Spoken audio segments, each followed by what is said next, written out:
Hello friends, एक rubric करते हैं दैट डिज़ायर्स एंग्विश फ्रॉम। ठीक है, और अगर इस रूब्रिक को सिंथेसिस रेपर्टरी में देखते हैं तो that is single belladonna.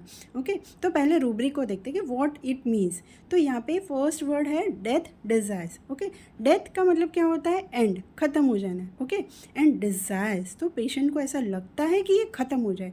Now यहाँ पे कुछ लिखा नहीं है कि हिमसेल्फ, ओन सेल्फ, उसकी डेथ हो जाए। तो यहाँ पे अगर हम मेटाफोरिकली देखें तो it can be for disease also और it can be for himself also. तो पेशेंट को ऐसा लगेगा या तो ये बीमारी ख़त्म हो जाए या तो मैं ख़त्म हो जाऊँ। ठीक है, कहाँ से ऐसा शुरू होता है? ये डिज़ायर कब आती है पेशेंट को? Anguish from. Now what is anguish? तो एंग्विश का मतलब होता है extreme mental and physical pain.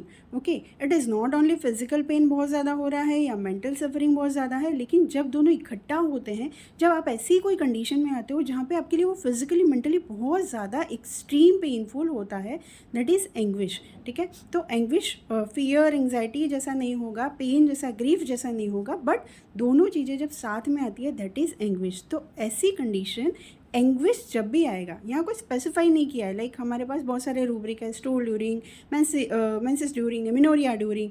ठीक है, तो ऐसा कुछ स्पेसिफाई नहीं किया है। तो एंग्विश फ्रॉम यानी कि जब भी एंग्विश की कंडीशन आती है तब पेशेंट को लगता है, पेशेंट डिज़ायर करता है डेथ की। ठीक है, तो इट मीन्स यहाँ पे क्या हो रहा है, बेलाडोना पेशेंट को जब भी एंग्विश में जाता है तो उसको लगता है या तो मैं ख़त्म हो जाऊँ या तो बीमारी ख़त्म हो जाए। ठीक है, तो पेशेंट का वर्जन कैसे होगा? इतना पेन होता है डॉक्टर साहब, ऐसा लगता है मर जाऊँ। ठीक है, that is also death desire कि मर जाऊँ, डेथ हो जाए मेरी, क्योंकि ये पेन मुझसे बियर नहीं हो रहा है। Because we know acute conditions में मोस्टली सडन, वायलेंट, ठीक है, कंजेशन, ये सब बेलाडोना में पिक्यूलियर रहते हैं। और तो जब कॉलेज में थे तो हमें सिर्फ बेलाडोना का हेडेक ही हम पढ़ते थे, बट मेटाफोरिकली अगर हम देखें, माइंड से देखें, तो हम बेलाडोना को in case of acute sudden violent जब भी होता है तब, या फिर पेशेंट जब ऐसी स्टेट में है जहाँ पे उसको एंग्विश की वजह से ऐसा लग रहा है कि डेथ हो जाए, वहाँ पे भी आप बेलाडोना को यूज़ कर सकते हो। तो इससे हमारा जो रूब्रिक का यूज़ है वो बहुत ब्रॉड हो जाता है।